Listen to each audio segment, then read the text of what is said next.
صدق اللہ العظیم وصدق رسولہ النبی الامین المتین الکریم الرؤوف الرحیم ونحن على ذلك لمن الشاہدین والشاکرین والحمد للہ رب العالمین۔ آئیے سب سے پہلے حضور آقا کریم رؤوف الرحیم سید المرسلین رحمت للعالمین خاتم النبیین طہ و یاسین شفیع المذنبین سرور عالم نور مجسم نبی مکرم نور محتشم رسول مکرم ارواحنا فدا حضور احمد مجتبی محمد مصطفیٰ صلی اللہ تعالی علیہ وسلم کے دربار اقدس میں محبتوں کے ساتھ درود پاک کا نذرانہ پیش کریں اور پڑھیں اللہم صلی علی سیدنا و شفیعنا و نبینا مولانا محمد مبارک وسلم صلاۃ و سلام علیک یا رسول اللہ وسلم علیک یا حبیب اللہ۔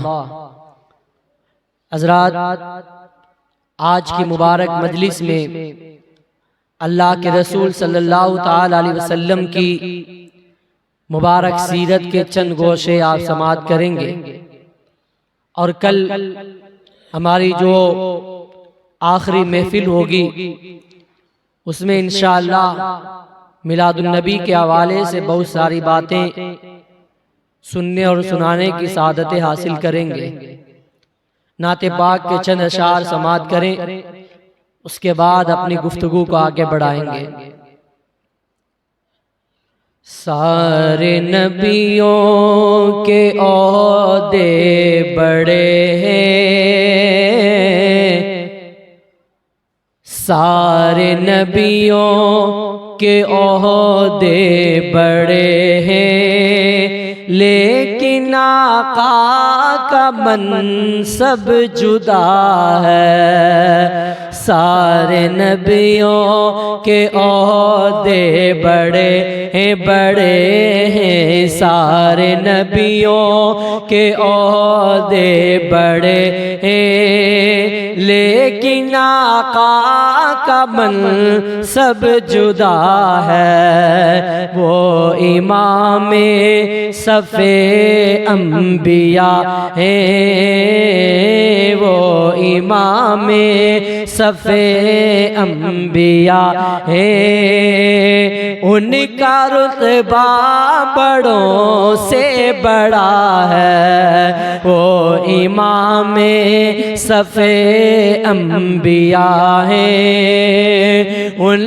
کا رتبہ بڑوں سے بڑا ہے۔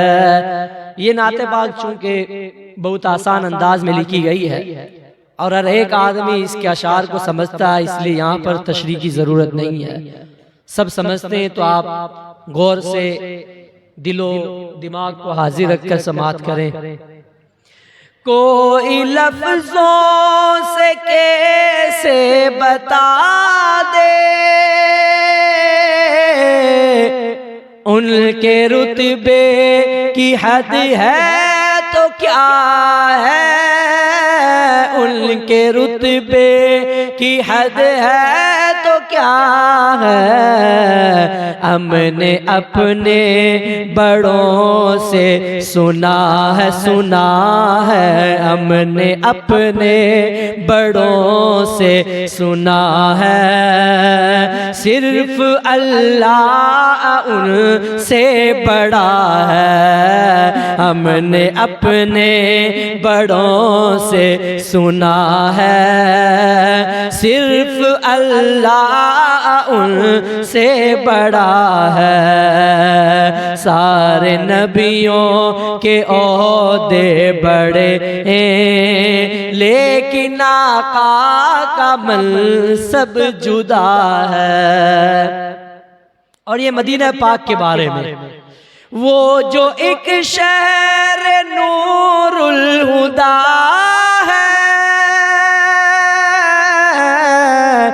جلوہ گاہوں کا ایک سلسلہ ہے، جلوہ گاہوں کا ایک سلسلہ ہے، جس کی ہر صبح شمس و ضحیٰ ہے، جس کی ہر صبح شمس و ضحیٰ ہے، جس کی ہر شام بدر و دجا ہے، سارے نبیوں کے عہدے بڑے ہیں، لیکن آقا کا منصب جدا ہے۔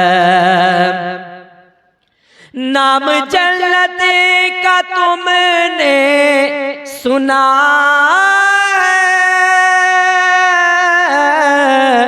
میں نے اس کا نظارہ کیا ہے، میں نے اس کا نظارہ کیا ہے، میں یہاں سے تمہیں کیا بتا دوں میں یہاں سے تمہیں کیا بتا دوں، ان کی نگری کی گلیوں میں کیا ہے، میں یہاں سے تمہیں کیا بتا دوں، ان کی نگری کی گلیوں میں کیا ہے۔ کتنا پیارا ہے موسم وہاں کا، کتنی پرکیف ساری فضا ہے، کتنی پرکیف ساری فضا ہے، تم میرے ساتھ خود چل کے دیکھو،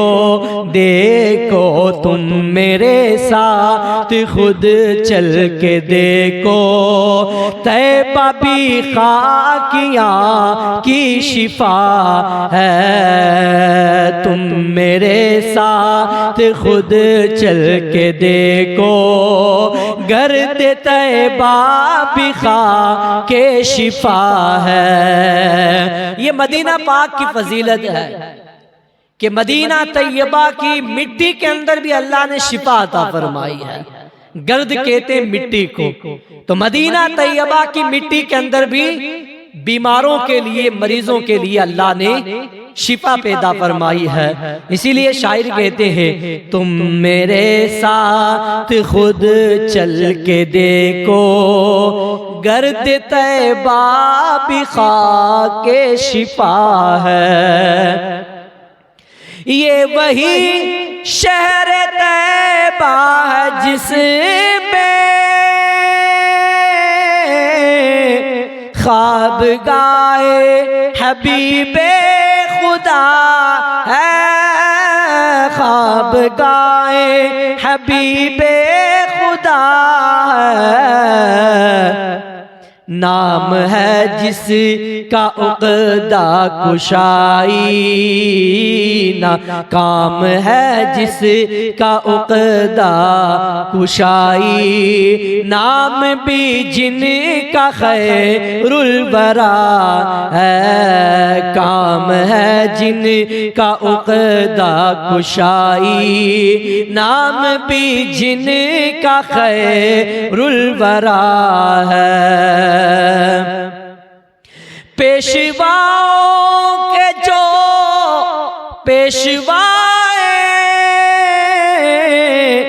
ایک لقب جن کا صدر العلا ہے، ایک لقب جن کا صدر العلا ہے، قاب قوسین ہے جن کی منزل، بولو سبحان اللہ، قاب قوسین ہے جن کی منزل، رہ گزر سدرۃ المنتہا ہے، قاب قوسین ہے جن کی منزل، رہ گزر سدرۃ المنتہا ہے۔ میرے ساتھ مل کے پڑھیں، سارے نبیوں کے عہدے بڑے ہیں لیکن آقا کا منصب جدا ہے، وہ امام صف انبیاء ہے، ان کا رتبہ بڑوں سے بڑا ہے۔ درود پاک پڑھیں، اللہم صلی علی سیدنا مولانا محمد مبارک وسلم، صلاۃ و سلام علیک یا رسول اللہ وسلم علیک یا حبیب اللہ۔ سیرت طیبہ ہمارے آقا صلی اللہ تعالی علیہ وسلم کی زندگی مبارک، حضور کی سیرت اور میرے آقا صلی اللہ تعالی علیہ وسلم کی حیات طیبہ، یہ ایک ایسی چیز ہے کہ دنیا میں بہت سارے لوگ آئے اور آ رہے ہیں اور آتے رہیں گے، لیکن کسی کی سیرت پر اتنا نہیں لکھا گیا جتنا ہمارے آقا کی سیرت پر لکھا گیا۔ لوگ بہت آئے، آ رہے ہیں اور آتے رہیں گے، لیکن کسی کی تاریخ کو لفظ بلفظ کسی نے بیان نہیں کیا جیسا آقا کے عاشقوں نے اپنے آقا کی تاریخ کو بیان کیا ہے۔ اور دنیا میں لوگوں کے بہت فضائل بیان کیے گئے اور بیان کرتے رہیں گے، لیکن کسی کے فضائل، کسی کے مناقب، کسی کے کمالات اتنے بیان نہیں کیے گئے جتنے کمالات اور فضائل ہمارے آقا کے بیان کیے گئے ہیں۔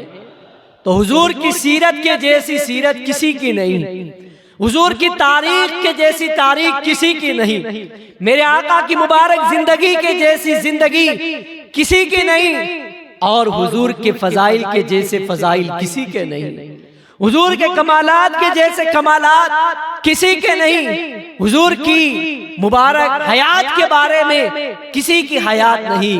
یہ میرے آقا صلی اللہ تعالی علیہ وسلم کی حیات طیبہ ہے، یہ حضور کی سیرت طیبہ ہے۔ دنیا میں آج تک اور قیامت تک یہ سلسلہ جاری رہے گا کہ اذان ایک منٹ کے لیے بھی پوری دنیا میں بند نہیں ہوتی ہے۔ پوری دنیا میں اللہ تعالیٰ نے ایسا نظام بنایا ہے، قدرت نے ایسا طریقہ بنایا ہے کہ اذان، ایک ملک کی اذان ختم ہوتی ہے، دوسرے ملک میں اذان شروع ہوتی ہے۔ ایک ملک میں فجر کی اذان شروع ہوتی ہے، لیکن دوسرے ملک میں وہی وقت ظہر کی اذان، جب ان کا فجر کا وقت شروع ہوتا ہے دوسرے ملک میں ظہر کا وقت شروع ہو جاتا ہے۔ جب ایک ملک میں ظہر کا وقت ختم ہوتا ہے تیسرے ملک میں عصر کا وقت شروع ہو جاتا ہے، تیسرے ملک میں عصر کا وقت ختم ہوتا ہے، چوتھے ملک میں مغرب کا وقت شروع ہو جاتا ہے، چوتھے ملک میں مغرب کا وقت ختم ہوتا ہے، پانچویں ملک میں عشاء کا وقت شروع ہو جاتا ہے، پانچویں ملک میں عشاء کا وقت ختم ہوتا ہے، چھٹے ملک میں فجر کا وقت شروع ہو جاتا ہے۔ یوں 24 گھنٹے تک آپ پوری دنیا کا جائزہ لے لیں، پوری کائنات کا آپ سروے کر لیں اور وقت کا حساب لگا لیں کہ 24 گھنٹے اذان ہوتی رہتی ہے۔ ایک جگہ ختم ہوئی دوسری جگہ شروع ہوئی، دوسری جگہ ختم ہوئی تیسری جگہ شروع ہوئی، یعنی اللہ کا ذکر 24 گھنٹے پوری دنیا کے مساجد کے اندر، مدارس کے اندر، خانقاہوں کے اندر اور مزارات کے اندر، مقدس جگہوں میں، مقدس مقامات کے اندر اللہ کا ذکر ہوتا رہتا ہے۔ اور جب ایک مؤذن اذان دیتا ہے، اذان کے اندر میرے آقا کی رسالت کی گواہی بھی دی جاتی ہے۔ حضور کو اللہ کا نبی ہونا بھی بتایا جاتا ہے۔ ایک مؤذن اذان کے اندر جب اشہد ان لا الہ الا اللہ کہتا ہے کہ میں گواہی دیتا ہوں اللہ کے سوا کوئی عبادت کے لائق نہیں، اس کے فوراً بعد ایک مؤذن کہتا ہے اشہد ان محمد رسول اللہ، میں یہ بھی گواہی دیتا ہوں کہ محمد صلی اللہ تعالی علیہ وسلم اللہ کے بندے اور اس کے رسول ہیں۔ تو پوری دنیا کے اندر اللہ کا ذکر بھی 24 گھنٹے جاری رہتا ہے، اور میرے آقا کی رسالت کی گواہی، میرے آقا کا ذکر بھی پوری دنیا میں دن و رات ہر وقت جاری رہتا ہے۔ اور پھر آپ دیکھیں درود شریف، یہ حضور صلی اللہ تعالی علیہ وسلم کی بارگاہ میں مسلمانوں کا ایک بہت مقدس وظیفہ ہے، جو ایک مسلمان، ایک امتی اپنے آقا کی بارگاہ میں پیش کرتا ہے۔ اور میرے آقا درود پڑھنے والوں سے محبت فرماتے ہیں، حضور فرماتے ہیں کہ میں قیامت کے دن میرے سب سے زیادہ قریب وہ شخص ہوگا جس نے دنیا میں مجھ پر زیادہ درود پڑھا ہوگا۔ تو درود ایک ایسا وظیفہ ہے کہ جس کا حکم ہمیں اللہ تعالیٰ نے دیا ہے۔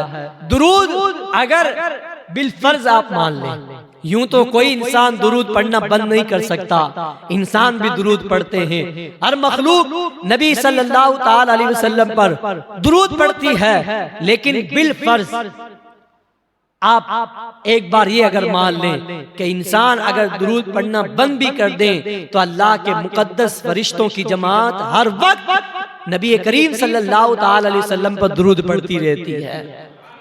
تو درود فرشتے بھی پڑھتے ہیں، جنات بھی پڑھتے ہیں، انسان بھی پڑھتے ہیں، پتھر بھی پڑھتے ہیں، جانور بھی پڑھتے ہیں۔ تو درود ہر وقت پڑھا جاتا ہے، کسی وقت درود بھی بند نہیں ہوتا۔ میرے آقا کی ذکر کی بلندیاں آپ دیکھیں کہ جب جب اللہ کا نام لیا جاتا ہے اس کے ساتھ ساتھ اس کے حبیب کا بھی نام لیا جاتا ہے، جب جب اللہ کا ذکر کیا جاتا ہے اس کے محبوب کا بھی ذکر کیا جاتا ہے۔ آج میں حضور صلی اللہ تعالی علیہ وسلم کی مبارک سیرت طیبہ کے ایسے گوشے پیش کروں گا جو حضور صلی اللہ تعالی علیہ وسلم کی زندگی سے پہلے سے تعلق رکھتے ہیں کہ میرے آقا صلی اللہ تعالی علیہ وسلم دنیا میں تشریف نہیں لائے تھے، تب دنیا کا حال کیا تھا، تب دنیا کا حال کیا تھا۔ صرف عرب کی بات نہیں کرتا میں، ہندوستان کی آپ تاریخ پڑھیں یا کسی بھی ملک کی تاریخ پڑھ لیں، جب میرے آقا صلی اللہ تعالی علیہ وسلم پیدا نہیں ہوئے تھے، حضور کی ولادت نہیں ہوئی تھی، اس سے پہلے پوری دنیا کے اندر اندھیرا ہی اندھیرا تھا، پوری دنیا میں تاریکی تھی، جہالت کا دور دورہ تھا، ظلم و بربریت کا دور دورہ تھا، شراب نوشی عام تھی، زنا کھلے عام کیا جاتا تھا، لوگ پتھروں کو پوجا کرتے تھے، اور یہ تو پوری دنیا کا حال ہو گیا۔ خود عرب کا یہ حال تھا کہ مکہ شریف کی سرزمین پر جو ہمارے آقا صلی اللہ تعالی علیہ وسلم سے پہلے بھی حضرت ابراہیم علیہ السلام کے قدموں کی برکت سے مقدس شہر بن چکا تھا، جہاں پر اللہ کا گھر ہے، خانہ کعبہ ہے، بیت اللہ ہے، صفا مروہ ہے، مزدلفہ ہے، مقام ابراہیم ہے، اور مطاف ہے، منی ہے، عرفات ہے، مقدس مقامات ہیں۔ لیکن اس کے باوجود آپ مکہ مکرمہ کے حالات پڑھیں کہ خود خانہ کعبہ کے پاس 360 بت رکھے ہوئے تھے۔ کتنے؟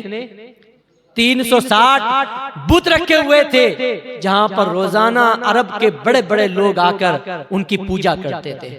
خانہ کعبہ کے اندر بت رکھے ہوئے تھے اور لوگ ان کی پوجا کرتے تھے، ایک اللہ کو بھول چکے تھے، اللہ کی وحدانیت کو بھول چکے تھے، عیسیٰ علیہ السلام کا پیغام بھول چکے تھے۔ اب لوگ اس وقت ایسا عالم تھا کہ لوگ بیٹی کو اتنا ناپسند کرتے تھے، اتنا ناپسند کرتے تھے کہ اگر کسی عرب کے گھرانے کے اندر، کسی عرب کے یہاں بیٹی پیدا ہو جاتی، لڑکی پیدا ہو جاتی، تو فوراً اس کو ہاتھ پکڑ کر گھسیٹ کر لے جاتا اور زندہ ہی زمین میں دفن کر دیتا تھا۔ زندائی درگور کر دیا جاتا تھا۔ بالفرض اگر کسی طرح ماں اس کو چھپا کر بڑا بھی کر لیتی، لیکن جب بچی 10 سال کی ہو جاتی، 15 سال کی ہو جاتی، 20 سال کی بھی ہو جاتی، جب اس کے باپ کو پتا چلتا کہ یہ میرے گھر پر پلنے والی لڑکی کسی اور کی نہیں ہے بلکہ یہ میری بیٹی ہے، باپ اپنی بیٹی کو ہاتھ پکڑ کر لے کر جاتا، زندہ ہی اس کو بھی دفن کر دیا کرتا تھا۔ ایک باپ اپنی بیٹی کو اتنا ناپسند کرتا تھا۔ بیٹے کی ولادت پر، بیٹے کی پیدائش پر خوب خوشیاں منائی جاتی، لیکن بیٹی کی پیدائش پر لوگ غم کا اظہار کرتے، روتے، گڑ گڑاتے، بیٹی کو نحوست جانتے اور بیٹی کو زندائی زمین میں درگور کر دیا کرتے تھے۔ بیٹیاں روزانہ صدائیں لگاتی تھیں، الہی کسی اپنے نبی کو بھیج دے۔ عیسیٰ علیہ السلام کی شریعت کو بھول چکے ہیں، ابراہیم کے پیغام کو بھول چکے ہیں، اسماعیل کی تعلیمات کو بھول چکے ہیں۔ اب عرب کی سرزمین پر تیرے آخری نبی کا انتظار ہے، تیرے رسول کا انتظار ہے جو بیٹیوں کی حفاظت فرمائے گا۔ آج لوگ کہتے ہیں تم میلاد کیوں مناتے ہو؟ میلاد کون منائے؟ میلاد منانا یہ ہمارا طریقہ نہیں ہے۔ ہم کہتے ہیں کہ میلاد اس بیٹی کو منانی چاہیے کہ جس کو عرب کی جہالت کے دور کے اندر اس کا سگا باپ گھسیٹ کر لے جاتا اور زمین کھود کر اپنے ہاتھوں سے اس کو دفن کر دیا کرتا تھا۔ میلاد کس کو منانی چاہیے؟ میلاد اس ماں کو منانی چاہیے کہ جس کے شوہر کے انتقال کے بعد اس ماں کا منہ کالا کر کے پورے شہر میں گھمایا جاتا تھا۔ اس کا سگا بیٹا اپنی ماں کو بازار میں لے جا کر بیچ دیا کرتا تھا۔ میلاد اس ماں کو منانی چاہیے۔ میلاد کس کو منانی چاہیے؟ میلاد اس ماں کو منانی چاہیے کہ میرے آقا صلی اللہ تعالی علیہ وسلم نے جنت کو سدرۃ المنتہا اور آسمانوں سے اوپر بھی، آسمانوں کی بلندیوں پر جنت کو ان بلندیوں سے کھینچ کر ماں کے قدموں کے نیچے قرار دے دیا۔ میرے آقا نے فرمایا کہ تمہاری ماں کے قدموں کے نیچے تمہاری جنت ہے۔ اس ماں کی فضیلت کو اتنا بیان کیا، اس بیٹی کی فضیلت کو میرے آقا نے بیان فرمایا کہ جس نے ایک بیٹی کو بڑا کیا، ایک بیٹی کی پرورش کی اور پرورش کرنے کے بعد اس کا اچھے گھرانے میں نکاح کر دیا۔ میرے آقا صلی اللہ علیہ وسلم کی حدیث پاک کا مفہوم بیان کر رہا ہوں۔ میرے آقا نے فرمایا جس کے یہاں بیٹی ہوئی، جس کے یہاں بیٹی کی پیدائش ہوئی، اس نے اپنی بیٹی کی کفالت کی، پرورش کی، اچھی تربیت کی، پھر اس کا نکاح کر دیا۔ حضور صلی اللہ تعالی علیہ وسلم نے ارشاد فرمایا جنت میں وہ میرے ساتھ اس طرح رہے گا۔ حضور نے انگلیوں کے اشارے سے فرمایا وہ جنت میں وہ باپ جس نے اپنی بیٹی کی پرورش کی، اچھی تربیت کی، پھر اس کا اچھے گھرانے میں نکاح کر دیا، وہ جنت میں میرے ساتھ اس طرح رہے گا، یعنی میں اس کے ساتھ اس طرح رہوں گا کہ ایک بیٹی کا باپ ہے اور دوسرا میں خود رسول اللہ ہوں، یعنی وہ بیٹی کی پرورش کرنے والا جنت میں کوئی اور نہیں رہے گا، وہ میرے ساتھ جنت میں رہے گا۔ یہ فضیلت کس نے بتائی؟ یہ میرے آقا نے بتائی ہے۔ اور زمانہ جاہلیت کا دور کیا تھا؟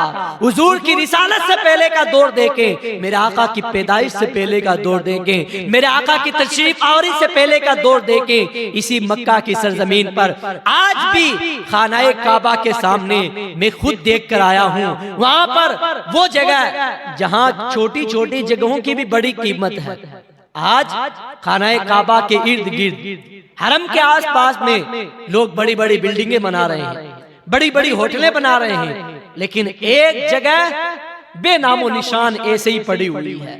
ایک جگہ جہاں پر نہ کوئی بلڈنگ ہے، نہ کوئی ہوٹل ہے، نہ کسی کا گھر ہے، بلکہ اتنی مقدس بارگاہ میں جہاں پر زمین کی قدر و قیمت کا کوئی عالم نہیں ہے، کوئی پوری دنیا میں سب سے زیادہ قیمت اسی جگہ کی ہے مسلمانوں کے نزدیک، لیکن اس مقام پر بھی ایک جگہ آج بھی خالی پڑی ہوئی ہے۔ لوگوں کے پوچھنے پر بتایا گیا کہ یہ وہ جگہ ہے جہاں حضور کی ولادت سے پہلے لوگ اپنی بیٹیوں کو زندہ ہی دفن کر دیا کرتے تھے۔ آج بھی وہ جگہ عرب کی سرزمین سے ہمیں یہ پیغام دے رہی ہے کہ بچیوں کو، بیٹیوں کو کسی نے عزت دی ہے تو رسول اللہ کی ذات گرامی ہے۔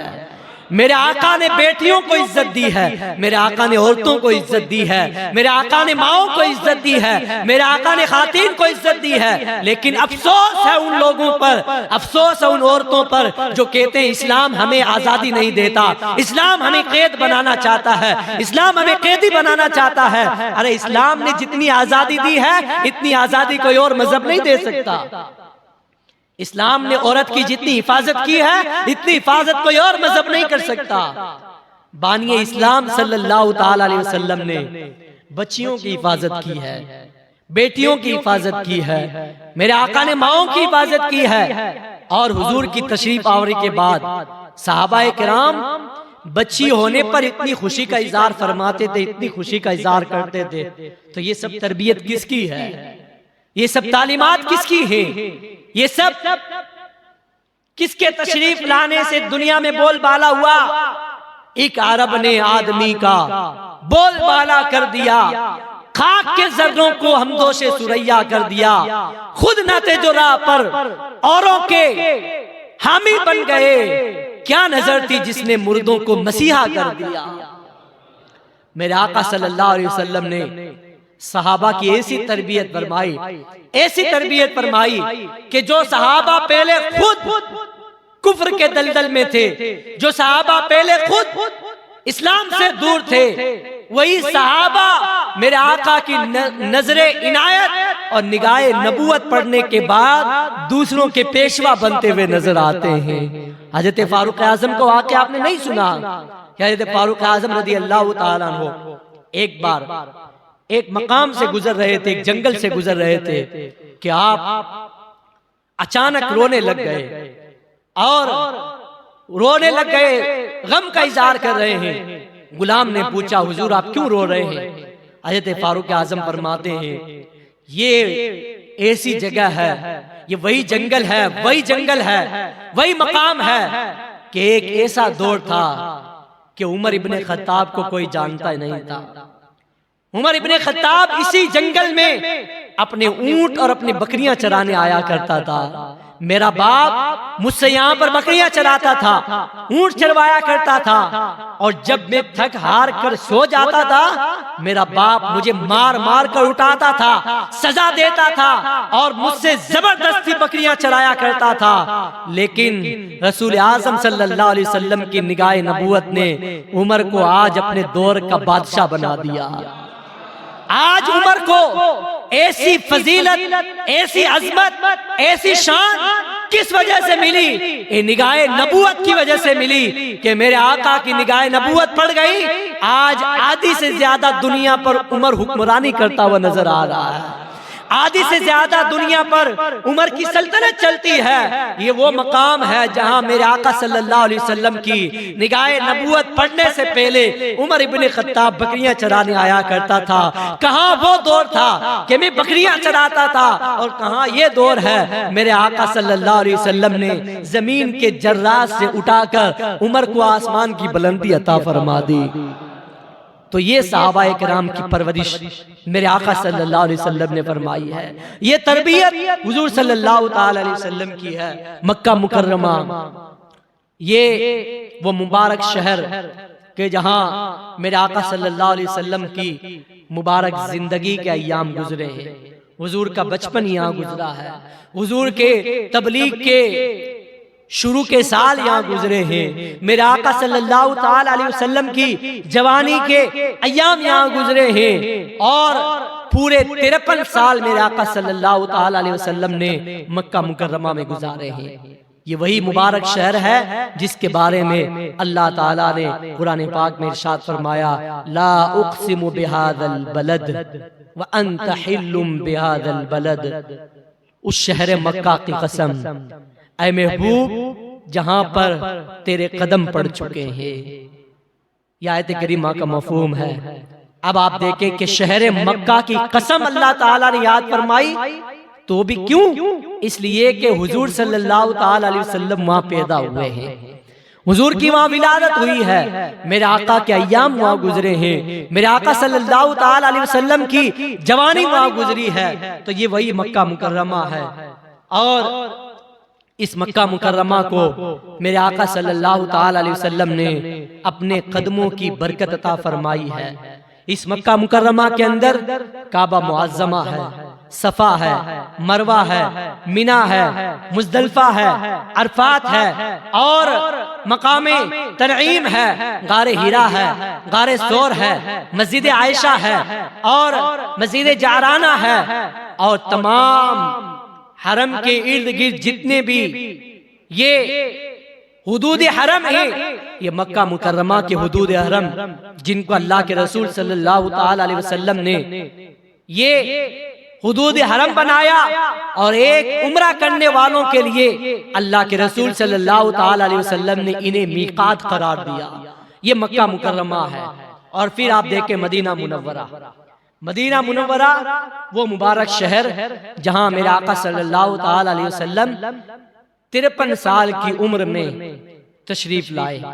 ہجرت کرنے کے بعد میرے آقا صلی اللہ تعالی علیہ وسلم مکہ مکرمہ سے مدینہ طیبہ تشریف لائے، اور حضور صلی اللہ تعالی علیہ وسلم نے پورے 10 سال مدینہ منورہ میں گزارے۔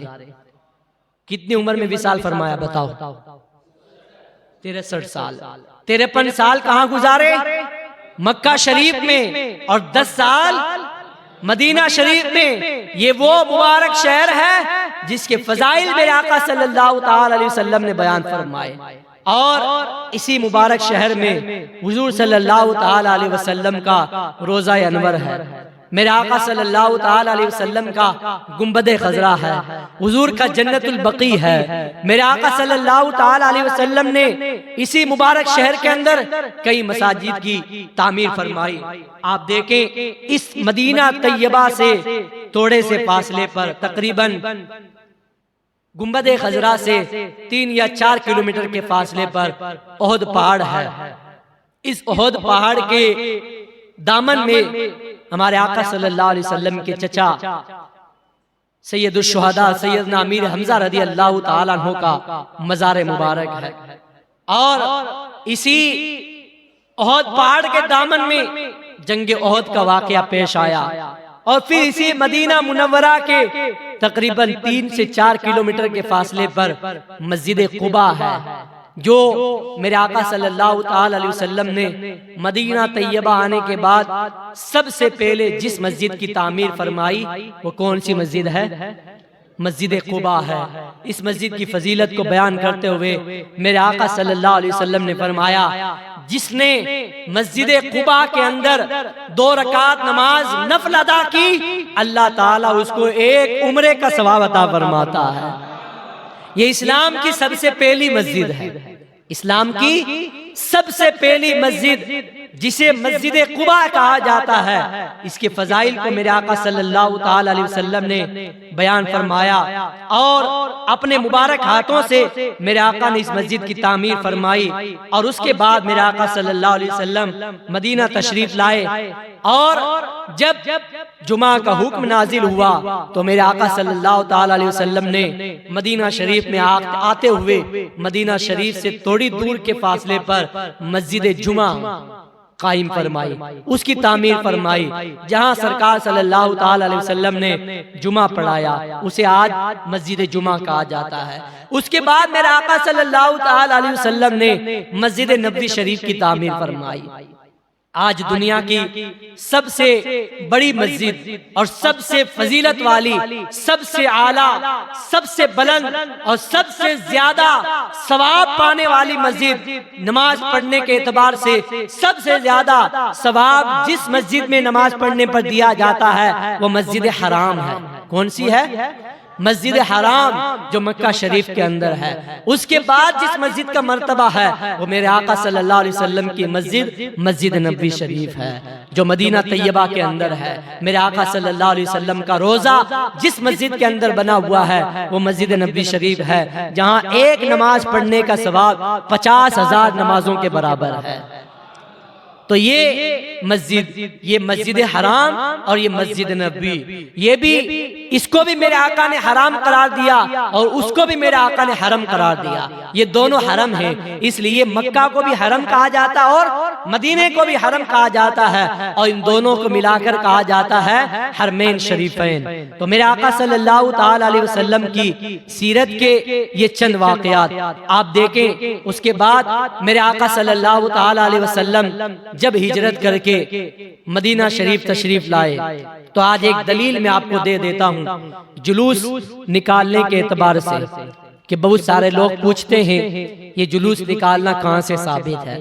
تو جلوس نکالنا یہ ہمیں صحابہ کے طریقے سے ملتا ہے، اور میرے آقا صلی اللہ علیہ وسلم کی آمد پر خوشی منانا یہ بھی صحابہ اور صحابیات اور صحابیات کے بچوں کے طریقے سے ہمیں ملتا ہے. مسجد قباء کی تعمیر فرمانے کے بعد میرے آقا صلی اللہ تعالی علیہ وسلم جب مدینہ طیبہ کی طرف روانہ ہوئے تو اس وقت میرے آقا صلی اللہ تعالی علیہ وسلم جیسے ہی مدینہ طیبہ کی سرحد پر اور مدینے کی بارڈر پر پہنچے تو اس وقت انصار کی خواتین پردہ نشین ہو کر باہر تشریف لائی اور اپنے مکانوں کی چھتوں پر چڑھ کر حضور کا استقبال کر رہی ہیں، اور ان کی بچیاں انصار کی بچیاں حضور صلی اللہ تعالی علیہ وسلم پر نعت پڑھ رہی تھی، حضور کی آمد پر خوشیاں منا رہی تھی، اور دف بجا بجا کر میرے آقا صلی اللہ تعالی علیہ وسلم کی بارے میں یہ اشعار پڑھ رہی تھی. طلع البدر علینا من ثنیات الوداع وجب الشکر علینا ما دعا للہ داعی ایھا المبعوث فینا جئت بالامر المطاع انت شرفت المدینہ مرحبا مرحبا مرحبا یا خیر داعی فلبسنا ثوب یمن بعد تلفیق الرقاء